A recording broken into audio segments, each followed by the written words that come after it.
今日咧，我想講一個題目就係文本驅動嘅講道，text-driven preaching。咁究竟呢個所謂文本驅動嘅講道同所謂嘅釋經講道有咩分別咧？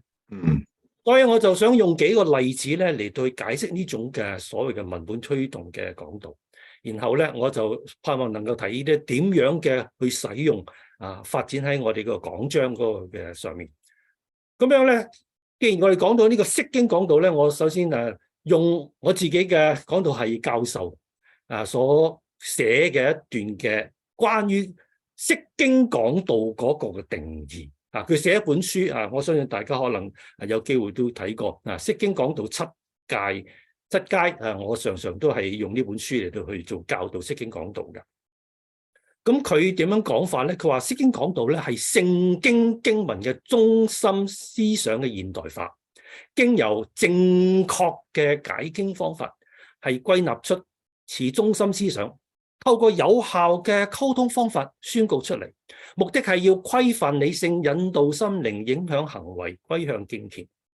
我特別咧嚟到強調就係 proper methods of interpretation， 正確嘅解經方法。點解我會講呢個講題呢？因為咧，我最近咧喺上年嘅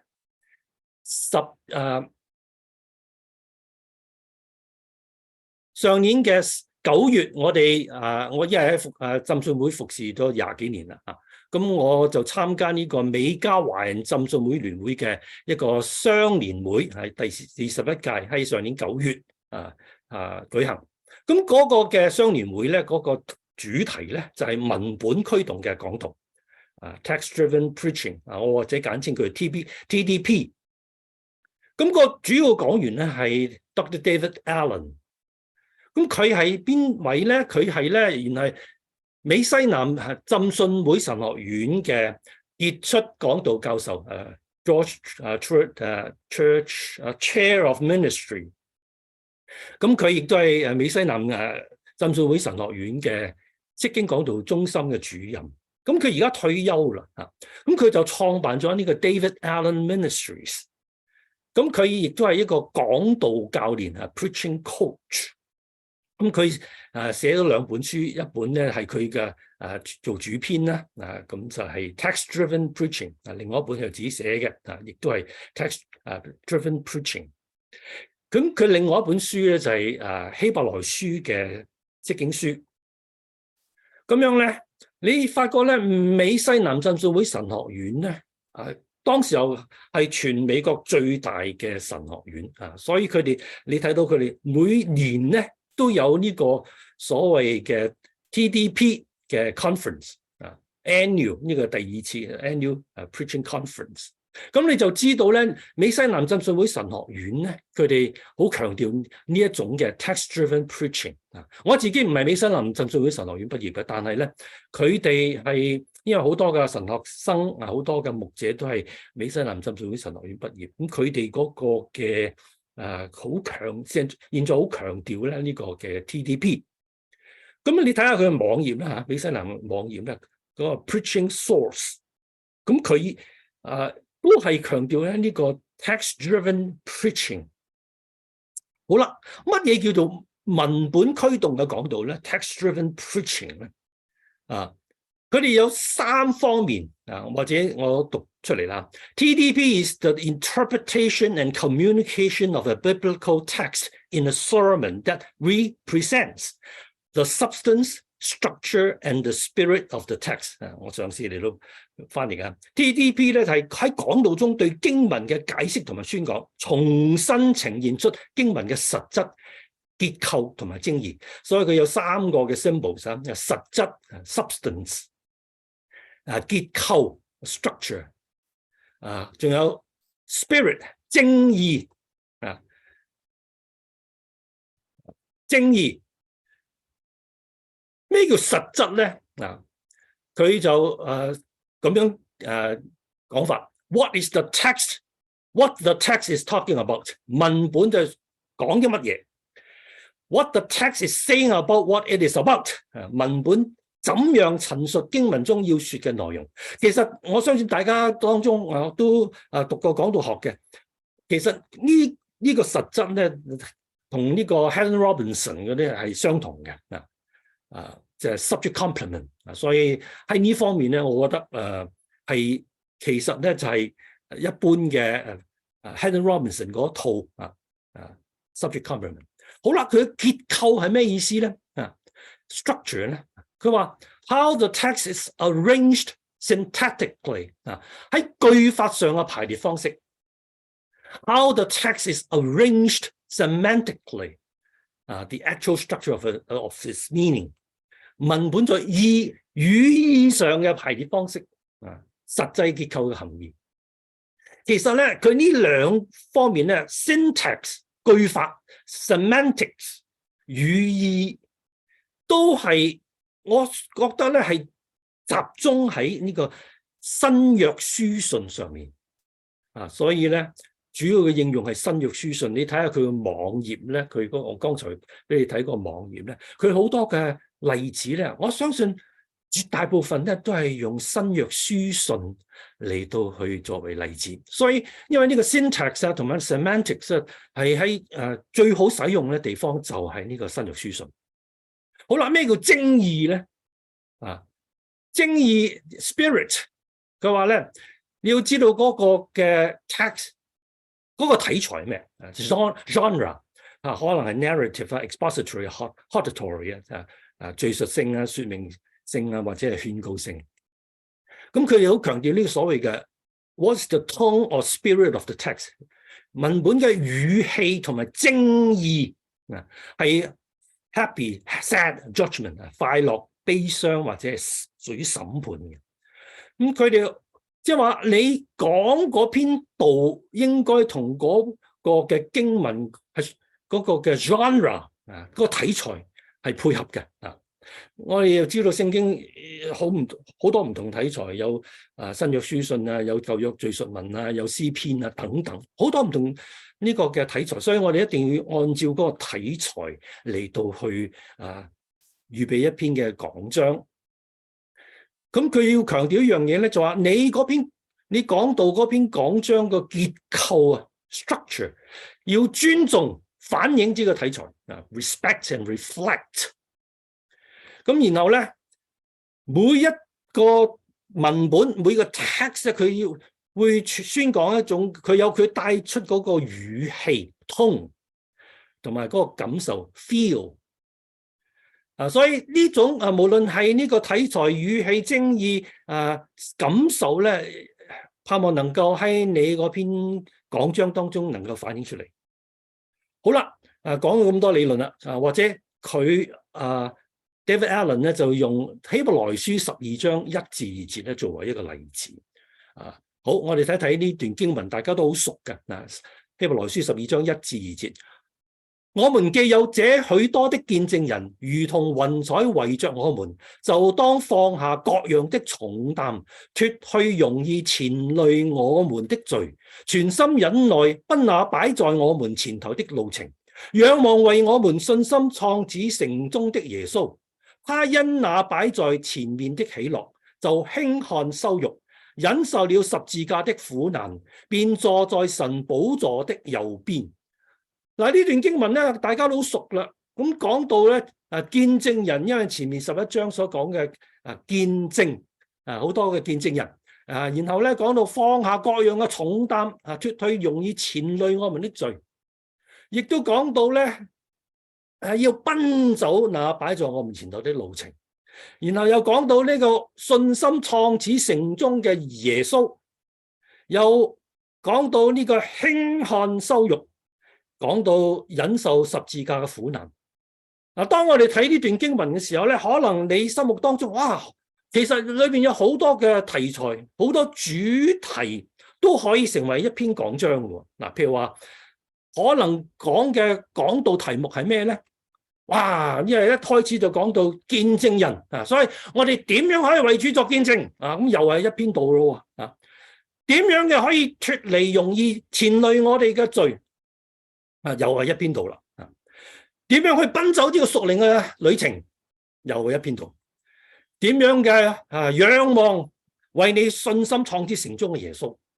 或者咧，我哋可以用集中喺你願唔願意為主受羞辱呢？或者咧，我哋強調你願唔願意為主背十字架？嗱，我相信在座當中喺我哋當中嘅有好多嘅你好有經驗。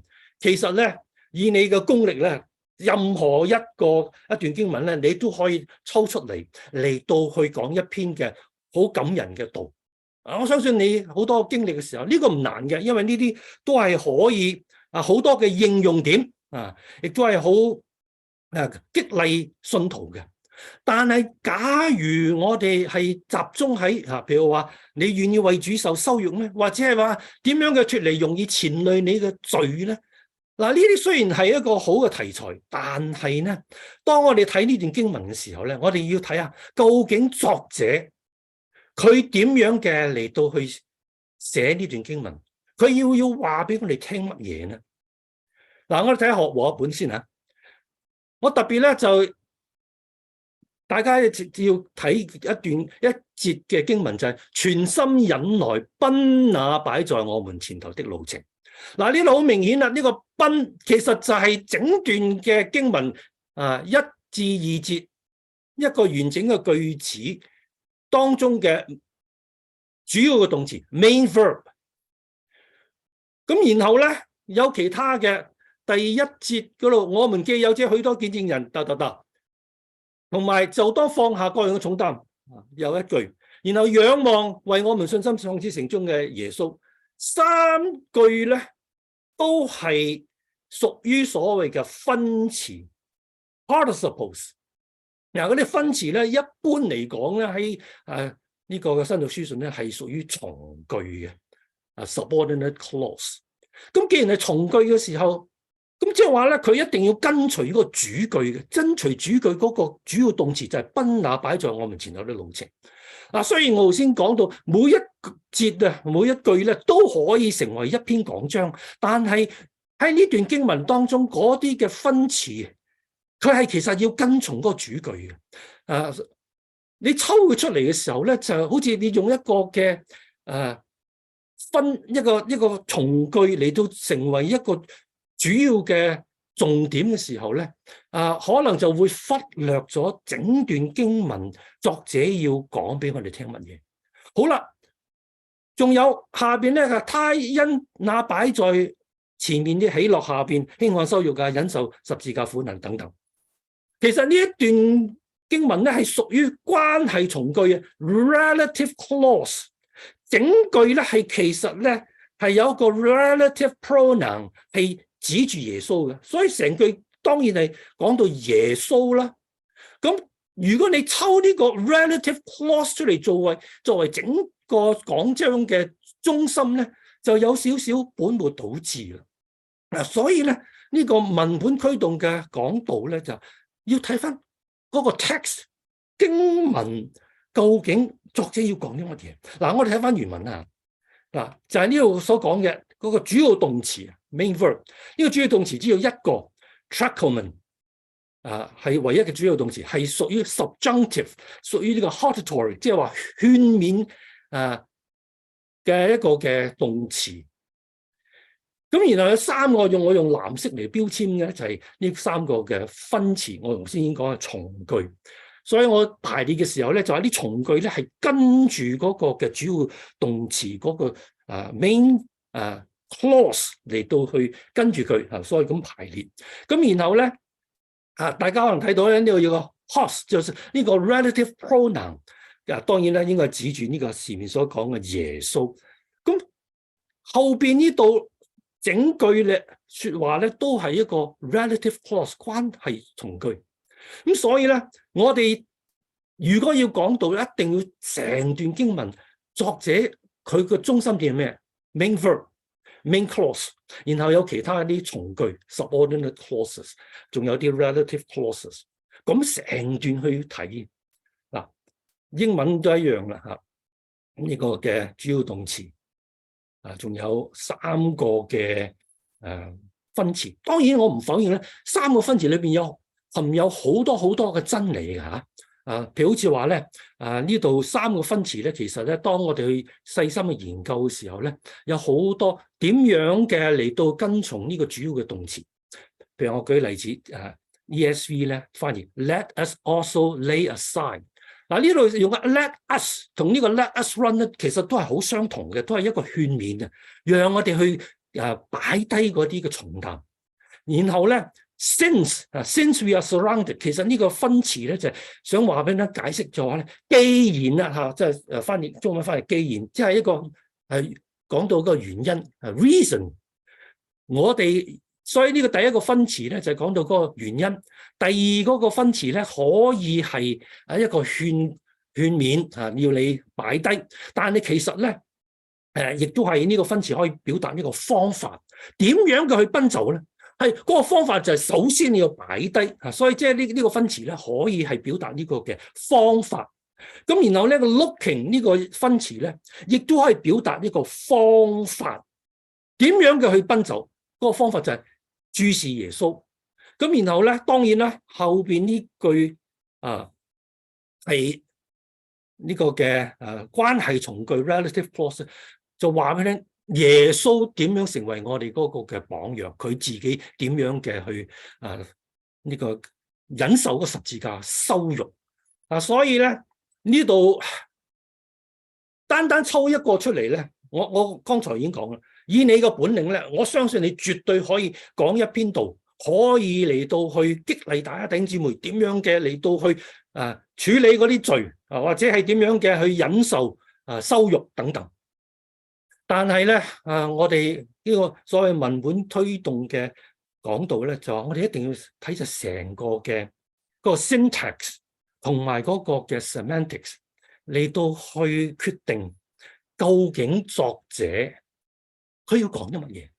所以佢所強調咧就話咧，首先我哋要集中喺嗰個主句主要動詞 main clause。新譯本都係一樣啦咁我咁擺咗佢排列出嚟啦咁咧 David Allen 咧就佢自己嚟到再一次排列就將嗰段經文咧，將嗰個嘅主句 main clause 擺第一，咁然後咧所有嘅從句咧 subordinate clauses 即係跟住個主句，所以你睇到佢 let us therefore let us run with endurance the race。咁然後咧又 having so great, having laid aside, fixing our eyes， 3個分詞咧就跟住嗰個嘅主要動詞。呢種嘅排列咧有個好處咧，就係好清楚睇到邊個係主句，邊個係從句。咁然後咧呢度咧呢個 relative clause 都係一種從句，跟住耶穌咁我哋就好清楚睇到嗰個結構。所以佢話咧，如果你睇清楚睇到個結構嘅時候咧，你嗰個嘅講章咧就按照呢個結構嚟到宣講。當然個重點就係呢個 run 嗰個嘅subjunctive verb， 然後3個嘅分詞咧就係可以嚟到解釋嗰個方法啦，個原因啦。仲俾我哋睇到呢個嘅耶穌佢呢度俾我哋啲咩榜樣咧？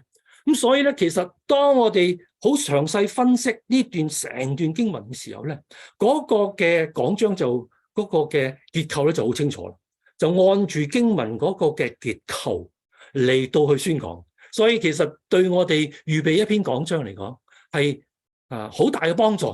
只要我哋明白作者佢嗰個結構，我哋就若按住佢嗰個結構嚟到宣講，所以當我預備一篇講章嘅時候咧，我就可以用翻作者佢嗰個嘅結構嚟到去講。佢有啲咩結構，我就按住佢結構嚟講。咁其實咧就係好對我哋好大嘅幫助。好啦，呢度中文都係咁樣嘅嚟到排列主要動詞、主要主句同埋從句仲有呢個關係從句。呢個就係佢喺呢個嘅講座當中咧所強調嘅。我自己好認同呢種嘅方式嘅。所以我自己亦都用另外一個例子俾大家嚟到去做參考。呢度咧佢就係喺第二部分呢個 structure 句法 syntax semantic 方面落功夫啦。好啦，我自己用呢個例子就係以弗所書5章18節至21節。我其實呢段經文咧，我喺聖言嘅通訊當中咧，我已經嚟到去好詳細講啦。不過我係趁住呢個機會咧，同大家嚟到去分析呢段經文。大家都好熟噶啦。佢話不要醉酒，酒能使人放蕩，那要被聖靈充滿。當用詩章、頌詞、靈歌彼此對說，口唱心和嘅讚美主。凡事要奉我們主耶穌基督的名，常常感謝父神。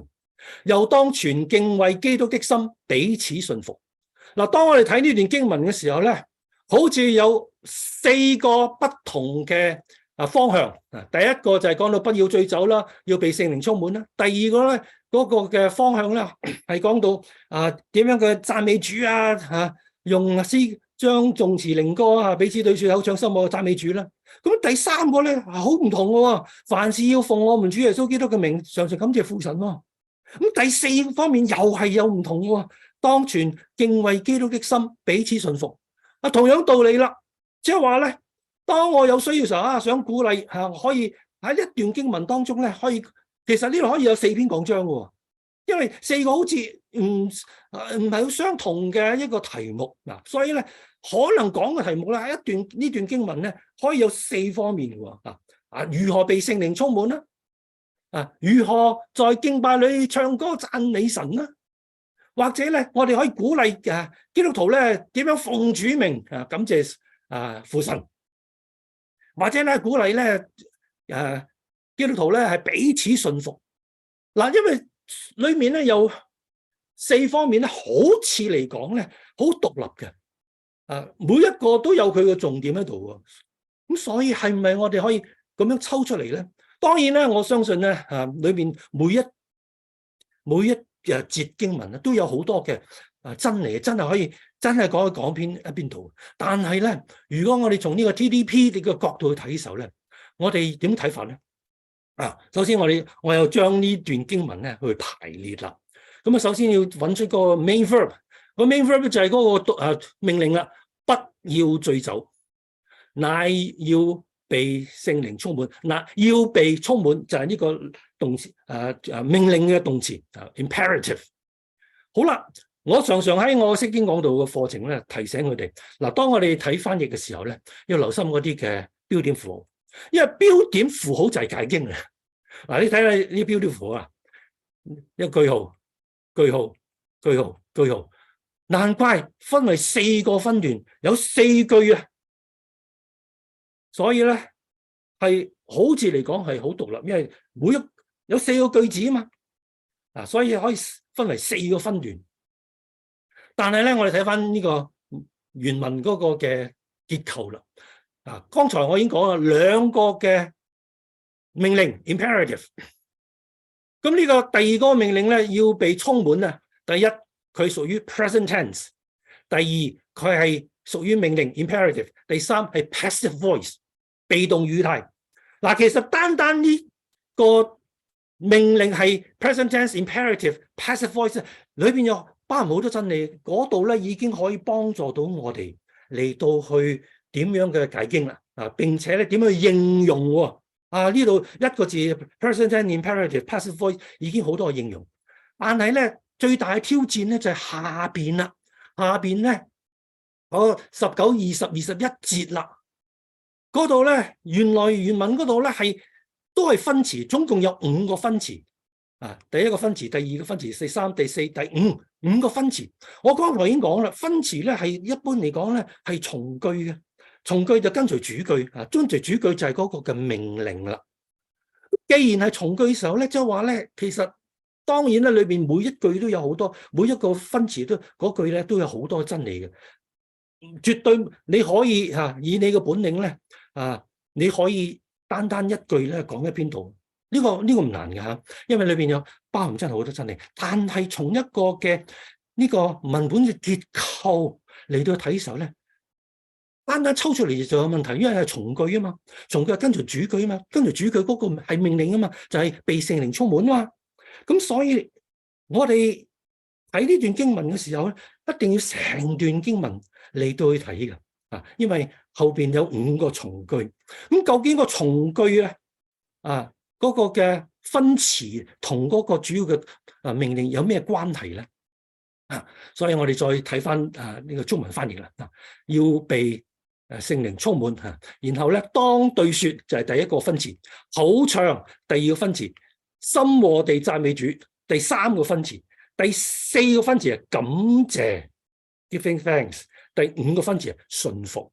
即係話咧，當我要睇呢段經文嘅時候，我要睇呢5個分詞，必定係跟從嗰個嘅主要嘅動詞，就係呢個嘅命令要被充滿。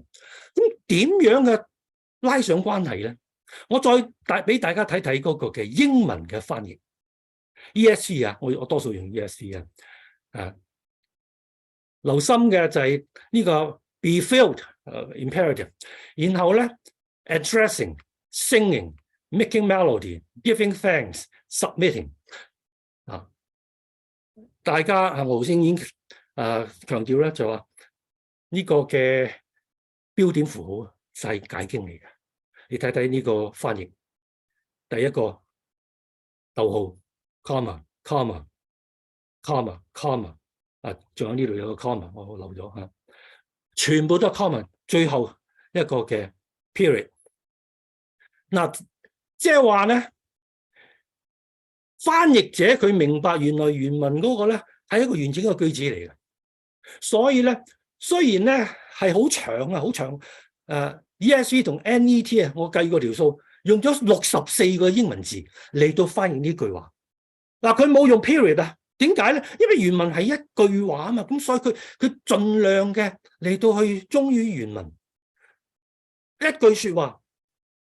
然後咧，佢每逢原文係一個 participle， 佢又翻譯 participle， 所以你發覺咧個 addressing 呢啲係 participle 英文因為有呢個 participle 呢個詞類所以咧就相對嚟講比較容易翻譯嘅 addressing， 所以ing singing singing making melody giving ing submitting ing 佢逢親原文嗰個嘅分詞咧，佢都係用翻英文嗰個嘅 participle 分詞嚟到翻譯所以呢個翻譯咧，佢點解要咁翻譯咧？我睇翻 NET 嗰個佢嗰個 footnote， 佢就話咧第一就係原文係呢個一句啦，所以佢就一句啦。雖然長一啲，好似好沉氣咁樣但係為咗幫助讀者咧知道原來咧呢度係嗰啲所有後邊第19至21節5個分詞咧，都係跟呢個嘅命令有關嘅，都係嗰個嘅從句嚟嘅 subordinate clauses， 所以唔好將佢拆開佢就想話俾你唔好將佢拆開，因為係有關係嘅。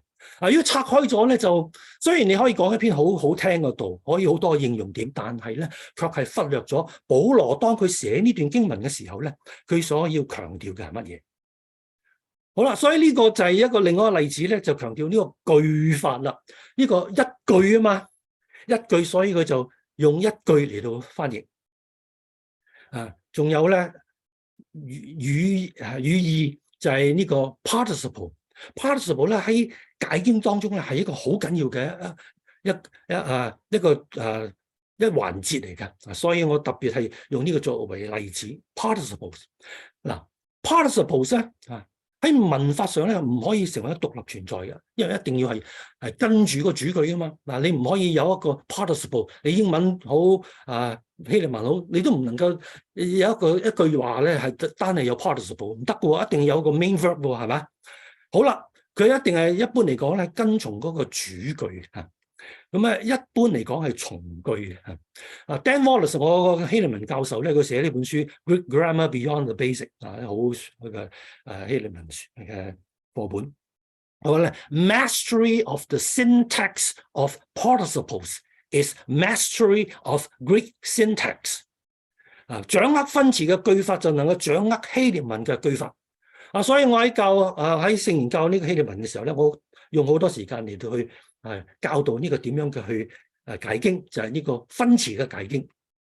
因為分詞咧真係好 rich 噶佢嗰個所謂嘅副詞功能啊 adverbial function 啊，副詞功能可以表達咧係時間 temporal， 可以表達嘅係態度 manner， 可以表達係方法 means， 可以表達係原因 cause， 可以表達係目的 purpose， 可以表達嘅係結果 result。所以呢個分詞咧其實可以好多種嘅理解嘅。所以喺嗰個挑戰就喺呢度啦，因為佢好多種理解嘅時候咧，我哋就要揾啦，究竟呢個分詞咧係點樣嘅去理解？所以呢個挑戰就喺呢度。好啦，喺呢段經文咧，要被聖靈充滿之後咧，就當然詩歌進行靈歌彼此對説。嗱，嗰段經文後邊所有嘅分詞咧，都係跟從個主句啦。咁究竟呢五個分詞點樣去理解咧？咁所以咧，其實咧，頭先我列出咗6、7個啦，但係喺呢段經文從前文後理咧，我哋大概可以將佢收窄為只有2個可能性，最大嘅可能性啦，就係方法同埋結果。嗱，2個係可以走不同嘅方向嘅嚇。如果呢5個分詞係表達方法，即係 means 咁係咩意思咧？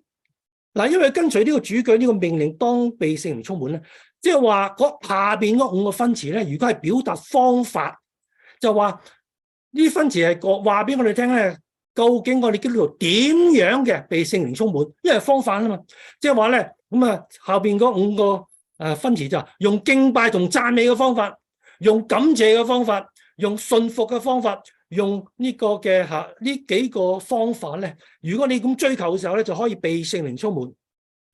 咁如果係表達呢個結果 result 係咩意思咧？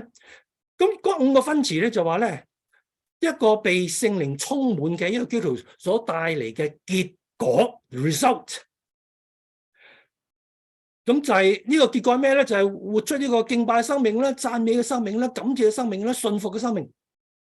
所以有2個方向，一個係方法同埋結果。當然啦，你嘅神學咧可能影響你嘅解經㗎嚇。咁樣咧，我哋睇下從保羅一貫嗰個教導咧，解經家相信咧，好大可能咧，佢唔會話教我哋一個recipe 呢個配方嘅，就嗱點樣去被聖靈充滿。好大可能唔會咁樣教導嘅保羅。所以咧，呢個分詞表達方法嘅機會咧好低嘅。所以我唔係話佢冇可能，不過咧，我相信咧喺呢段經文嚟講咧，表達方法呢個機會唔好低。咁更大可能性係咩咧？就係點描寫當一個被聖靈充滿嘅人咧，應該有咩表現？即係話咧，佢應該係識得去敬拜啦，識得去信服啦，識得去彼此嘅去常常感謝父神等等。所以好大可能咧，即係如果俾我做選擇當我要去教導嘅時候咧，我就要選擇究竟係方法啦，因為結果。咁好明顯啦，當我去做一個決定嘅時候咧，我就決定係結果。即係話咧，我第一我唔用嗰5個分詞所講嘅好多嘅真理，我唔將我分開，係跟翻嗰個主句。並且咧，我要決定嚟到去點樣嘅理解嗰5個分詞、5個從句。咁其實咧，當我係咁樣分析嘅時候咧，已經幫助到我嚟到去預備一篇講章。首先個主句嗰個主題，然後咧有好多嘅結果等等。所以當我哋投資時間代價去分析嘅時候咧，其實可以幫助到我哋咧係嚟到去已經預備點樣嘅寫一篇講章嗰個結構啦。所以呢個你投資嘅時間去做解經嘅時候咧，已經係幫助你已經寫到半篇講章。好啦，當然啦可能你話都係方法可能最準確，或者命令啦，因為咧你睇下和合本同 NIV 嗰個嘅翻譯咧，好似嚟講咧，當要嗰啲都係命令式嘅。所以當然呢個嘅分詞可以係有啲時候翻譯成為命令但我強調一樣嘢就係咧，無論你選擇係命令好、方法好、結果好咧，其實你嘅解經係會你講嘅道係從你嗰個解經嚟到去嚟到做決定嘅。所以咧，你決定咗走邊個方向、命令、方法、結果咧，你就會有好唔同嘅教導同埋好唔同嘅應用。好明顯咧，命令、方法、結果嗰個嘅應用點係唔同，所以你嘅解經決定你嘅講道，你嘅解經亦都決定你嗰個應用。所以綜合剛才所講嘅所以點解呢個文本驅動嘅講道咧？佢哋好強調咧，就係我哋睇翻作者從嗰段經文佢所寫，佢用嘅字眼點樣嘅幫助我睇到佢嗰個嘅結構，佢要講啲乜嘢當我哋明白咗之後咧，其實咧預備一篇講章咧，就相對嚟講係容易得多咯。好啦，我再用多幾個例子咧，就睇到咧，一定要睇到嗰個 syntax 嗰個嘅句法用一個簡單啲嘅例子咧我哋相信大家好多時候咧，過往都係用呢個和本啦。用和本咧，你好多時候用嗰本和本嗰個嘅舊嗰種咧你譬如彼得前書5章6至7節咧，佢將第6節同第7節分開咗嘅。你睇睇個內容咧第6節之前講到謙卑啦，講到驕傲啦，講到謙卑啦，自卑即係謙卑嘅其實咁但係第7節咧就講到憂慮。咁你發覺咧，嗰個嘅編者呢個 editor 唔係翻譯者係 editor， 佢加咗一個嘅標題編呢個 editor 嗰個標題嚟㗎，唔係翻譯㗎，翻譯嗰個可能冇呢個標題。不過咧呢個editor 咧就覺得好似前面所講嘅同後邊佢講嘅咧係冇咩關聯，所以加咗標題啦。後邊咧第7節咧就係講到關於憂慮嘅，前面講到謙卑嘅，咁最後我分開咗。但係咁樣嘅小心我常常同我啲同學們咧講俾佢聽，你解經嘅時候咧唔好俾嗰啲嘅 editor 放嗰啲標題咧影響將佢拎走，集中嘅經文。咁你發覺啦，你睇下和合本修訂版佢第6、第7節係一句，即係佢唔好分開嘅新標點和合本新標和合本第6同第7節又係冇分開嘅。我可以講所有新嘅翻譯咧都冇將第6、第7節分開嘅。點解好明顯啦，原文第6、第7節係一個完整嘅句子 complete sentence 啲人嘅 complete sentence 你冇理由喺中間嚟切開佢噶嘛。咁即係話咧，對我哋解經嘅挑戰係咩嘢咧？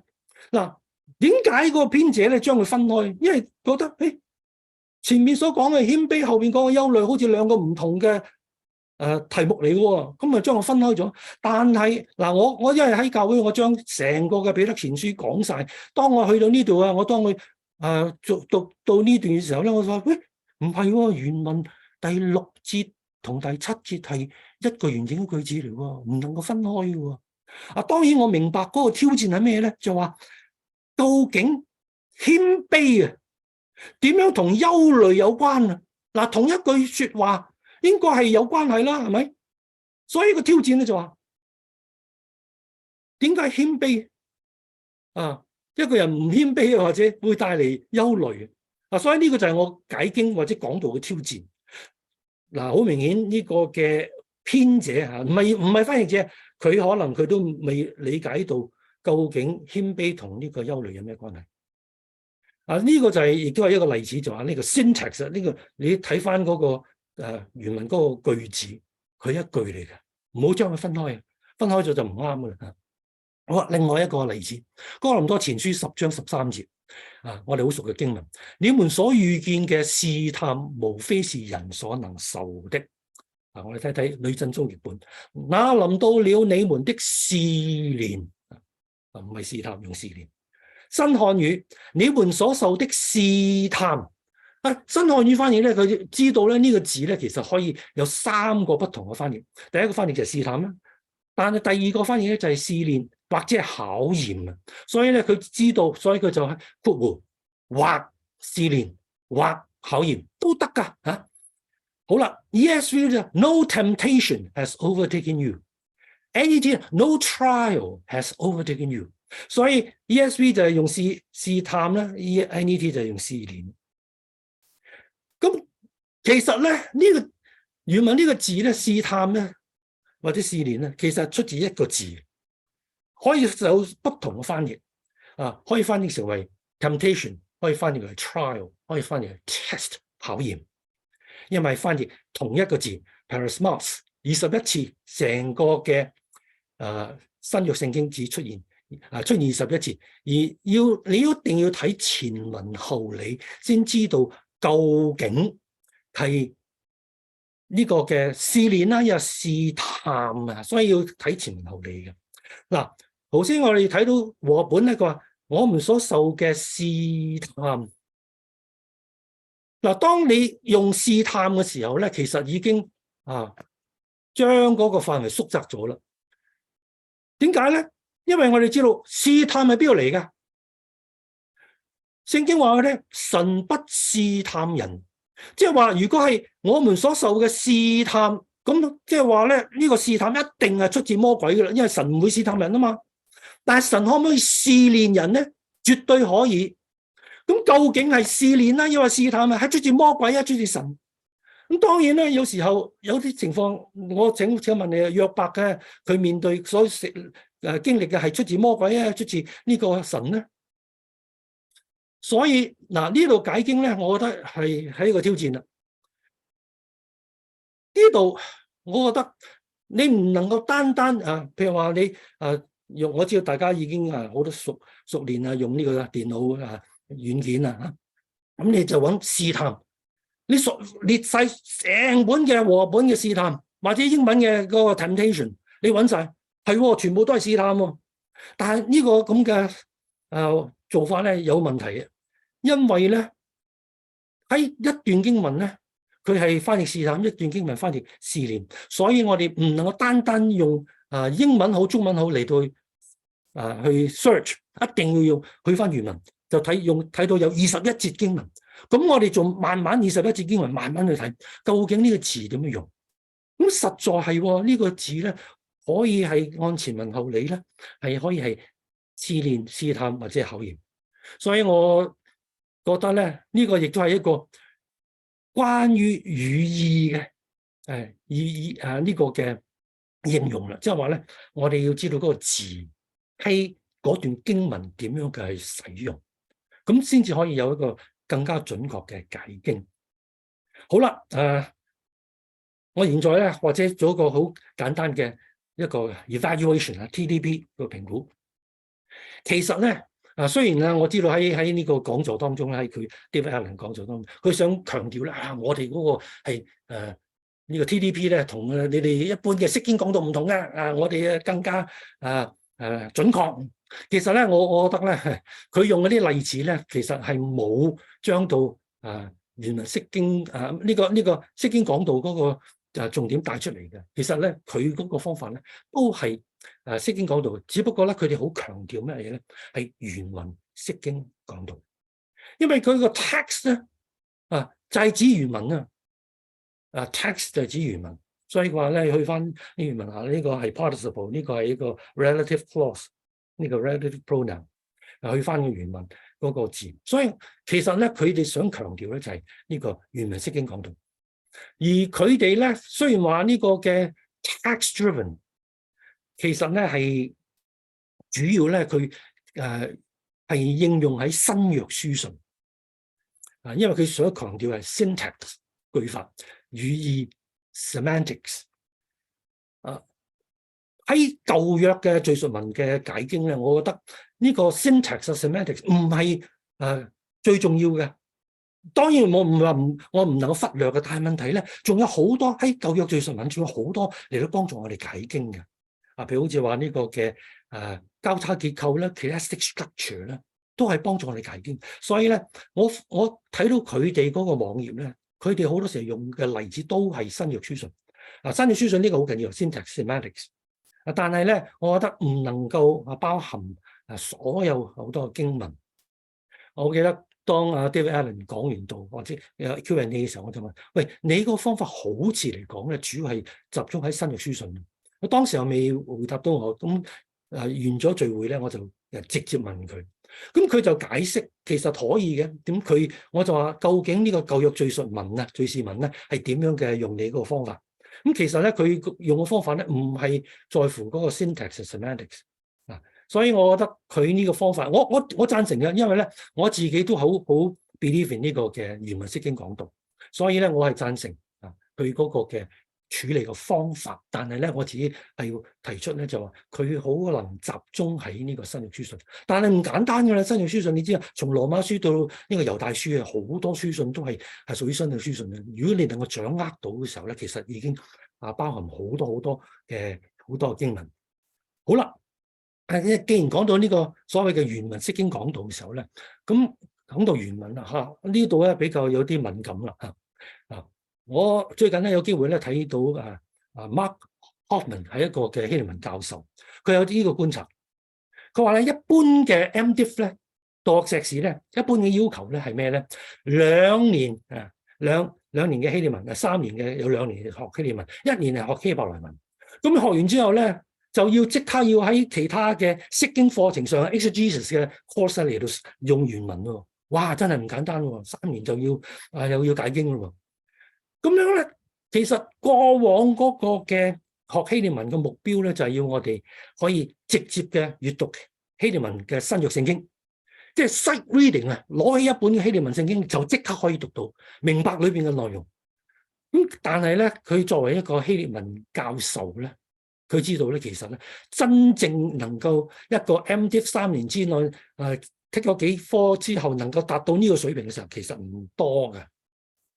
好啦，佢仲有另外觀察，要繼續保持咧呢個咁嘅 sight reading 嘅，要你不斷嘅操練之後，畢咗業之後不斷嘅操練，先至可以保持呢個閱讀能力。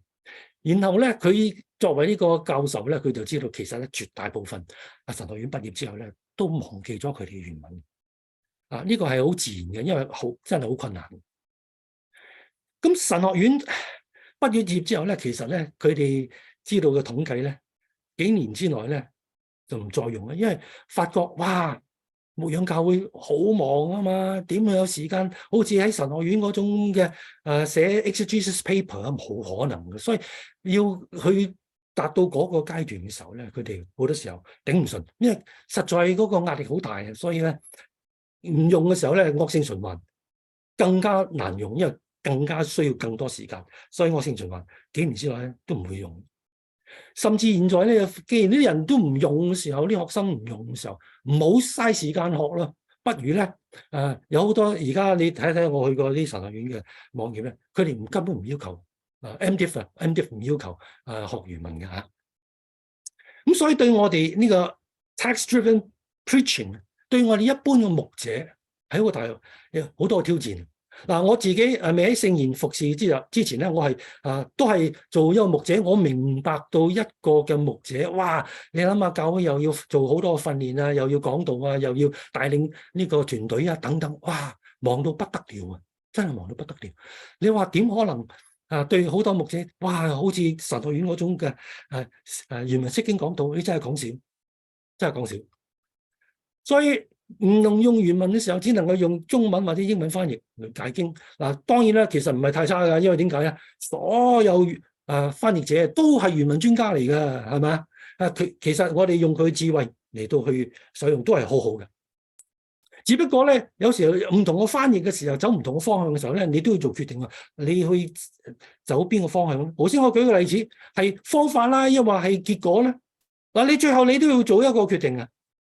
咁但係咧，我哋唔否認咧，中文、英文翻譯咧，佢哋全部都係原文專家嘅。好似譬如話最近出版嘅呢個嘅環球譯本啊，你睇睇佢哋嗰本譯本，成100個學者啊，包括啲漢語學者，嗰啲60幾個嘅教授啊，都係教授級啊 ，PhD 教授級啊，個個都係希臘文教授希伯來文教授級，所以佢哋翻譯咧係好好嘅。所以我常常教導呢個釋經講道嘅時候咧，就話好好多睇幾本嘅翻譯。佢哋都係原文專家嚟㗎嚇，但係就算你識得原文咧，都要好用大量時間研經喎。一個咁忙嘅牧者，我相信大家知道點頂啊！雖然我知道係用原文解經係好嘅，但係問題冇時間啊嘛。好啦，所以每一個星期如果真係要咁去預備一篇講章，真係好大挑戰。所以我而家要問兩個問題，係用原文係咪真係能夠幫助釋經講道？呢個第一個問題，值唔值得投資咁多時間代價去使用？呢兩個問題，我想最後15分鐘嚟到回答。我自己咧，因為我剛才我講呢個題目咧，就係因為我自己 believe 咧，我覺得咧，能夠可以做到原文釋經講道，真係可以幫助到我哋。其實預備一篇講章啊，已經預備咗一半啦。因為咧，你要詳細嘅分析，並且佢嗰個結構嘅時候咧，就已經成為你個講章結構，所以咧，值得投資噶。因為咧，已經幫助到你一半嘅講章已經。好啦，我自己教嘅時候咧，好強調第一要認識基本嘅原文嘅文法啦。然後我個重點咧就用軟件啊，聖經軟件啊 ，Bible software 做原文研經啊。而家21世紀啦，啲電腦咧平到不得了啊，快到不得了啊！呢啲電腦啊，快到不得了。並且咧，而家呢啲軟件啊，哇，真係功能好多啊，真係難以想象啊。同我20多年前我用個聖經軟件差好遠啊。好啦，幫助佢咧閱讀啦，翻譯原文，靠記住啊，係用軟件啊。其實咧，頭先我剛才講翻譯都係原文專家嚟噶嘛，所以我教導嘅時候咧就話好嘅，多讀幾個翻譯，但係咧絕大部分95%以上咧都係大同小異嘅，但係5%可能有少少分歧啦。嗰個分歧嘅時候咧，好似譬如話我頭先講到啦，呢個分詞有好多唔同嘅理解。一個翻譯者理解呢個，一個翻譯理解另外一個。咁所以咧，當佢哋有分歧嘅時候咧，咁你如果有啲基本嘅認識嘅時候咧，你就覺得我起碼我明白佢點解咁翻譯，佢走邊個方向。咁我哋就明白翻譯者佢背後嗰個嘅理念啦。咁然後咧，因為有好多比較更深入嘅釋經書咧，都係用原文嘅。如果你唔識嘅時候咧，或者唔熟習嘅時候咧，用唔到嗰啲嘅好嘅釋經書嘅。咁所以咧，我呢個課程咧，主要幫助佢去釋經講道，有認識一啲基本嘅原文嘅時候咧，真係可以好大嘅幫助。好啦，我呢個課程咧，修讀咧係好多係主學老師啦，唔係牧者嚟嘅。好多係查經組長，當然有啲係在職嘅牧者。一般咧佢哋未學過原文嘅，咁咧所以要用字母開始啦。你學 你學英文你用學 ABCD 啦，咁你學希臘文啦 Alpha Beta Gamma 啊嘛都要希臘文呢個希伯來文咧就Aleph Beta Gamma Dalet 等等。好啦，所以我下邊咧想建議啦，呢個 TDP 其實即係原文釋經講道嘅一啲建議。我覺得咧21世紀咧必定需要用科技幫你學原文。現在科技真係發展好快嘅，同我20多年30年前嗰個時候咧，哇爭好遠好遠。所以咧就係因為嗰個緣故咧，喺上年嘅12月我哋聖言感恩異象分享會咧，咁我做講員咧，我就講一個題目叫依時代科技與解經。上年12月，因為我自己真係好相信咧，要好好嘅使用呢啲科技嚟到幫助我哋解經啊，幫助你做釋經講道，原文釋經講道。我用一個登山比喻啊，我用個方法同傳統嘅方法有咩分別咧？我做呢個登山比喻，譬如話有個山咧，你要去到山頂嘅，咁樣咧，第一個方法咧就係話咧，哇，慢慢嘅兜住嗰個山嗰個啲路徑有時候咧連路都冇嘅，咁你要慢慢上山，咁樣其實用好多時間喎。第一可能要用3日嘅時間，並且咧因為你要預備用3日嘅時間，用好多錢嘅其實。咁去到山頂，咁樣因為實在咧去到山頂睇個風景好好，咁你發覺咦，點解要咁樣嘅行法咧？用3天又用咁多錢，不如起條登山纜車啊！好啦，起咗咯之後咧，哇，10蚊搞掂，10分鐘去到山頂。好啦，我下一個問題問啦，究竟啊，你去到山頂嘅時候，你用咗10分鐘，用咗10蚊去到山頂所睇嘅風景，同嗰個用咗3日啊，要露營啊，仲用咗好多錢去到山頂。我請問你，嗰兩個人睇嘅風景，邊一個睇得更覺得嗰個風景更加美麗嘅？邊一個？好明顯啦，一樣啊！當然佢感覺上，哇！我用咗咁多功夫先去到山頂，我睇嘅應該係更加比你更加靚嘅。但係對唔住，因為我只不過係用呢個登山纜車去到山頂，我所睇嘅景色同你一模一樣。嗱，呢個比喻係就係話咧，呢個爬山方法係就係傳統嘅方法，聖經軟件咧就係登山纜車。你想用傳統嘅方法啦，用聖經軟件去山頂睇風景，你做決定。好啦，點解可以現在有登山纜車咧？就係因為咧喺1977年咧，希臘文新約聖經已經數碼化 digitize 咗，然後咧1983年咧希伯來文聖經又 digitize 咗數碼化。所以現在我哋可以有軟件就係咁解。如果冇數碼化之後咧，你軟件都冇用嘅，只能夠睇呢個中文聖經或者英文聖經。所以我呢個課程嘅特色咧，唔需要背記嘅。好似我以前讀嘅時候，哇，真係讀到頭暈啊！唔需要背記好多動詞啊、名詞嘅變化。但係除咗字母例外啊，頭先講啦，你學原文起碼識字母啦，係嘛？呢個要背啊，22個希伯來字母，24個希臘文字母，要背咗佢，背咗佢係其實真係睇得快啲㗎。你嘅腦袋咧就越嚟越退化嘅，電腦咧個腦袋咧就越嚟越快嘅，越嚟越強嘅。所以咧，我哋嘅目的咧就係用科技，用電腦幫助你記憶啦，係咪？咁剩翻啲時間做解經啊嘛，即係話唔好似過往咧，即係死背，背咗你都唔記得，唔好背啊！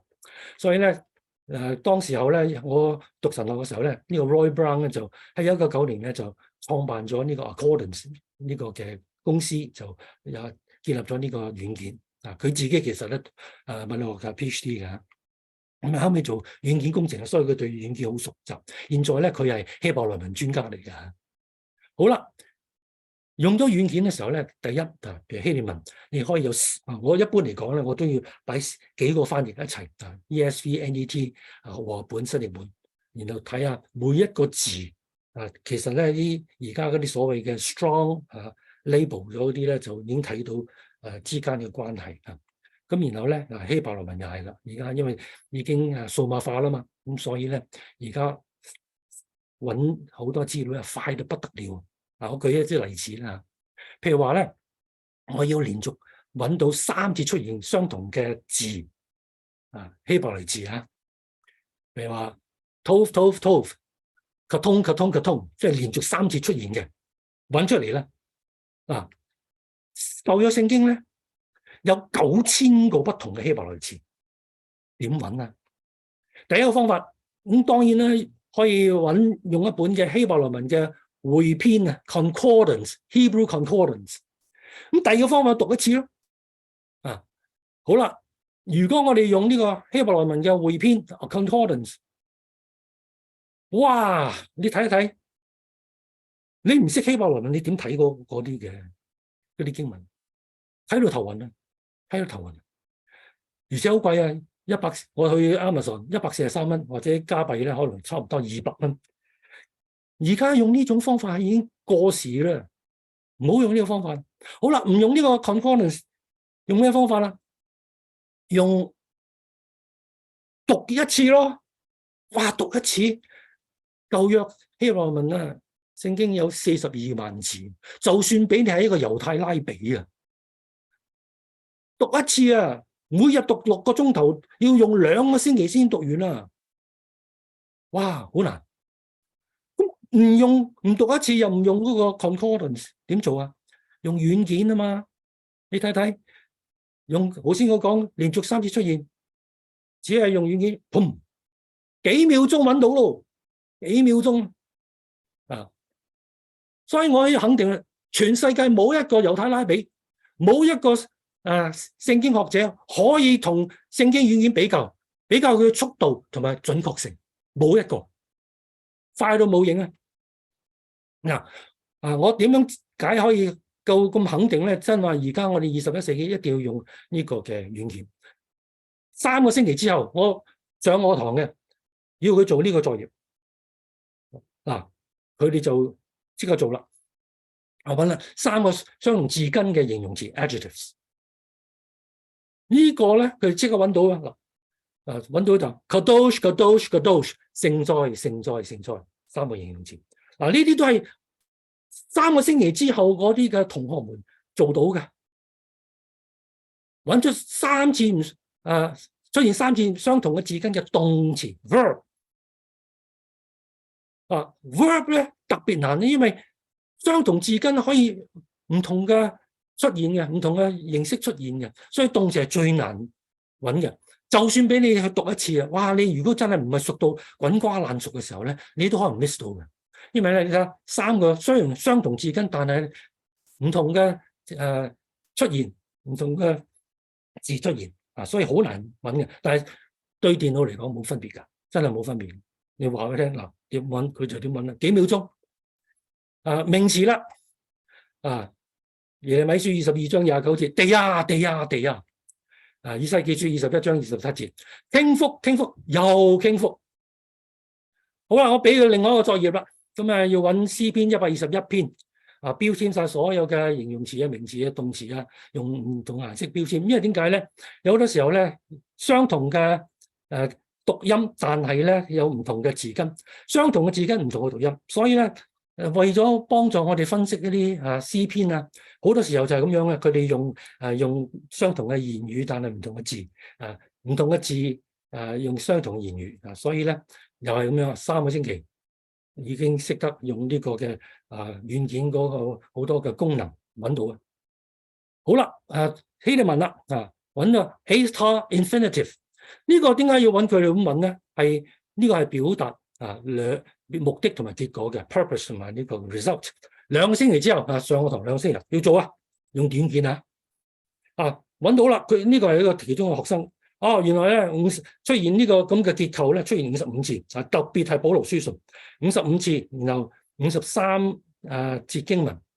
咁你53節唔係好多啫，咪睇睇咯。咁你就知道原來咧保羅咧係點樣用呢個字呢個結構 A* infinitive。咁你就知道呢個好明顯啦。一睇到嘅時候咧，表達目的同埋結果。我話3個星期啦，上完3個星期啦，我俾佢另外一個作業啦。佢哋可以用唔同嘅方法，唔同嘅都係揾到同一個答案嘅喎。所以咧俾佢好多嘅挑戰你用軟件可以有好多唔同嘅步驟都可以揾到嘅答案。最緊要係識得點樣用嗰啲嘅功能。好啦，我舉個比較複雜啲嘅例子我想研究下咧受洗同聖靈喺經文當中同時出現嘅經節。咁呢個嘅困難咧，當然啦，單係揾受洗同聖靈喺一節經文都揾到㗎，都唔難嘅，喺軟件都好難。但係難就難在咧，如果當中受洗同聖靈之間有其他嘅動詞插在中間咧，就唔算數嘅一定要係連續嘅。咁所以咧，我就其實主要教佢用一個功能叫做inter 呢個功能主要咧就話咧每逢你見到當中有動詞嘅，唔使揾啦集中呢個用 inter 好啦，再叫揾一個嘅功能叫做伴隨主要動詞嘅分詞 attendant circumstantial participle。咁俾佢哋做呢個功課咁咧就揾到有2個唔同嘅方法。一個咧就用頭先講嗰個 inter， 即係話喺中間咧唔可以有啲咩嘅結構嘅。咁所以咧佢哋已經喺4個星期之內咧，佢哋已經懂得用呢啲嘅功能咧，做好多嘅分析。點解我要佢做呢個attendant circumstantial participle 咧？主要係因為咧馬太福音第28章19至20節嗰個大使命當中有一個好緊要嘅，就係呢種嘅 attendant circumstantial participle，就係呢個你們要去呢個去咁所以咧，研究出當佢哋揾到之後咧，就睇下點樣用㗎，點樣用啊？因為呢種嘅分詞咧好重要嘅。4個星期上完堂做到啦。好啦，另外一個例子咧就係話咧，有個同學啱啱好自己同一啲教牧同工咧嚟到去想揾啊嗱，我哋知道父神咧喺新約常常出現啦，父跟神出現好多，但係舊約嚟講，耶和華同父出現喺邊度啊？咁啊難喎。好啦，耶和華呢個字咧出現咧6000次、6800次，父咧喺舊約咧都出現1217次，就算你用 concordance 數讀一次都好啦，哇，真係好難揾到6000幾個字。但係，軟件半分鐘應該可以畫到呢個圖，幾秒鐘就揾到。咁卒之咧，佢哋自己揾下呢個，咁啊揾到，哇！原來整本舊約只有出現2次，連續出現嘅耶和華父以賽亞書63章16節，耶和華你是我們的父。第二次出現嘅64章8節，耶和華現在你仍是我們的父，只有2次同時出現。好啦，上完堂咧7個星期，我哋嘅3學分7個星期，因為我要佢分析嗰啲係呢個譬如話我會俾佢最後嗰個考試呢個作業咧，就係做研究詩篇1篇，因為詩篇好多時好強調呢個 parallelism 平衡交叉結構chiastic structure 好多種唔同平衡。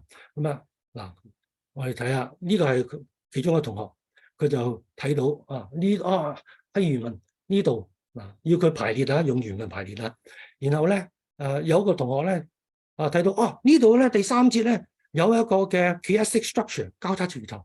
7個星期之後已經做到啦，可以解經所以如果懂得用呢個原文，並且用軟件嚟到幫助我哋嘅時候咧，哇！真係咧好好嘅，非常非常有利嘅工具。好啦，7個星期之後所做嘅作業，我要佢哋咧排列呢個，唔單止翻譯，仲要排列排列即係要按住剛才頭先我用舉幾好多例子都係要排列咁樣咧就係用嗰啲嘅分詞等等嚟到去幫助佢哋嚟到排列，咁咧就睇到結構就可以俾一篇講章。呢個係哥羅西書3章21節至25節，咁樣我要佢留心咧係啲副詞咧 hina 分詞咧participles， 然後咧要連接詞嗰啲嘅 conjunctions， 揾到之後明白佢嘅用途，再排列，咁就好清楚咧可以睇到整段經文嘅結構。咁就每個字其實我剛才已經講咗，已經係好清楚。你用電腦用軟件好快可以知道晒所有嘅字所以呢度咧要佢哋排列呢個腓立比書1章9至12節剛才我俾佢嘅作業咧，要佢做嘅揾到 A star infinitive 呢度就係睇到啦，表達目的同結果。咁咧就睇到成個嘅禱告，保羅嘅禱告嗰個結構。所以呢度可以睇到啦，表達結果或者目的。到睇使其實咧我自己咧係冇語言恩賜啦，因為我以前係讀物理學嘅，我哋唔強調記憶，我哋係強調分析。所以咧其實咧我自己嘅記憶能力好弱嘅，要我背咁多我真係頂唔順。而且我當時讀神學嘅時候咧，我因為咧住喺我唔係住喺神學院嘅，我住喺上海好遠嘅，所以我一放學我即刻翻屋企，我要顧我自己嘅妻兒噶嘛，唔好忘記妻兒噶嘛，所以咧我就做好多功課咧，我都係冇圖書館嘅資源嘅，咁點辦好咧？但係還好我過往咧我識得懂得用呢個電腦科技。好啦，感謝主，因為咧喺神學院嘅功課咧，其實最後嘅個 bottom line 都係要研經嘅，無論係新約希臘文呢個舊約希伯來文聖經66卷書都係研經啫嘛，係咪？系統神學都係研經嘅講道學又係研經其他實踐嘅科目無論係輔導學差傳學報道學都係研經嘅。咁所以咧，如果我懂得用呢個嘅軟件嚟到做研經嘅時候咧，其實所有功課我都可以喺屋企我自己直接嘅從經文嚟到揾到答案，因為揾到嘅係幾秒鐘揾到，1-2秒鐘揾到。所以我記得我1994年讀完第一年嘅時候咧，我就買咗呢個 Accordance。嗰陣時候咧仲用呢啲 diskette 嘅，28年前1994年出咗第一版嘅。我可以講咧，Accordance 成為我最緊要嘅研經嘅伴侶。所以最後嘅俾大家嘅挑戰，為咗好準確嘅分解神嘅道，我想挑戰大家，你願唔願意付上時間代價，用現代嘅科技做原文釋經講道？提摩太後書咁講，你當竭力在神面前得蒙喜悅，作無愧嘅工人，按住正義分解真理的道。好，今日所講嘅到此為止。